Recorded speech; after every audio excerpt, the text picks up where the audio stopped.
নমস্কার বন্ধুরা, আমি চন্দ্রিমা। আজকে আমি আমার বাড়িতে মনসা পুজোতে একেবারে দরজার সামনে কিভাবে আলপনা দিয়েছি তাই তোমাদের সাথে শেয়ার করছি। বন্ধুরা, ভিডিওটি ভালো লাগলে লাইক, কমেন্ট, শেয়ার করো আর সাবস্ক্রাইব করে বেল আইকন প্রেস করে পাশে আমার বন্ধু হয়ে দেখো। বাড়ির যে কোনো পুজোতে আমি যখনই আলপনা দিই না, তখনই তোমাদের সাথে শেয়ার করতে খুব চেষ্টা করি, কিন্তু পারি না।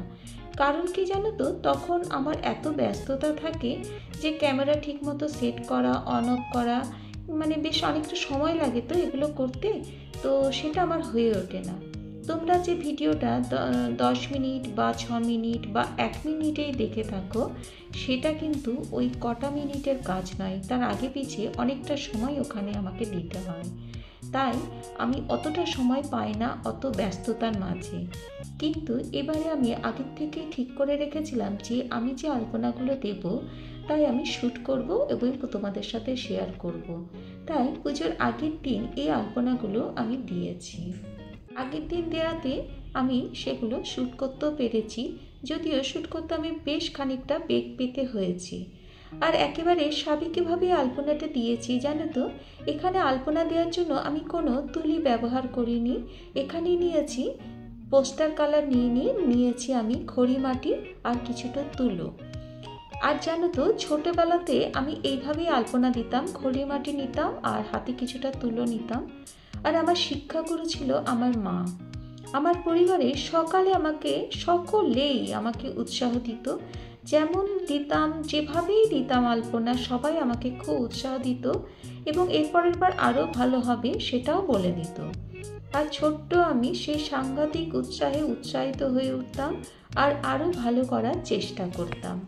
সেই আমার শুরু। জানো তো, স্কুলে বা যে কোনো বিয়েবাড়িতে আমি যখন আলপনা দিতাম তখন কিছু ভেবে দিতাম না, যা মনে হতো তাই দিতাম। মোটামুটি জায়গাটা দেখে নিতাম, দেখে একটা মনে মনে ভেবে নিতাম যে এইভাবে দেওয়া উচিত, চৌকো না গোল না এক সাইডে, এটা ভেবে নিতাম।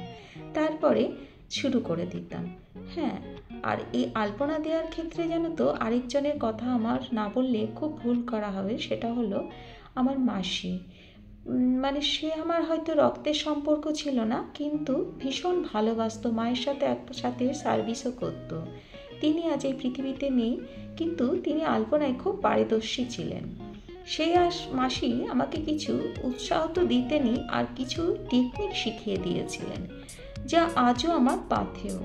আসলে ভালোবাসতে না অনেকেই পারে, কিন্তু যাকে ভালোবাসাটা দিচ্ছ সে কি ভালোবাসাটা ধরে রাখতে পারে? আমি মিন করতে চাইছি, ওই মাসি অনেককেই এই ধরনের অনেক টেকনিক দেখিয়ে দিয়েছিলেন, তার মধ্যে অনেকেই সেটা ভুলে গেছে, মনে নেই। কিন্তু আমি আলপনাটাকে এতটাই ভালোবাসতাম যে আমি আমার মধ্যে মাসির টেকনিকগুলো সযত্নে রেখে দিয়েছিলাম।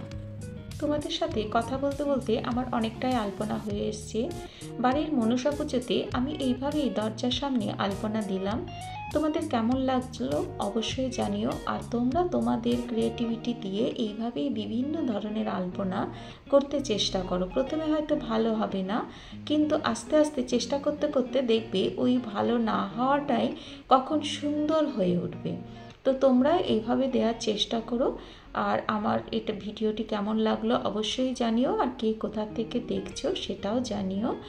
আর ভিডিওটি ভালো লাগলে লাইক, কমেন্ট ও শেয়ার করো, আর সাবস্ক্রাইব করে বেল আইকন প্রেস করে পাশে আমার বন্ধু হয়ে থেকো।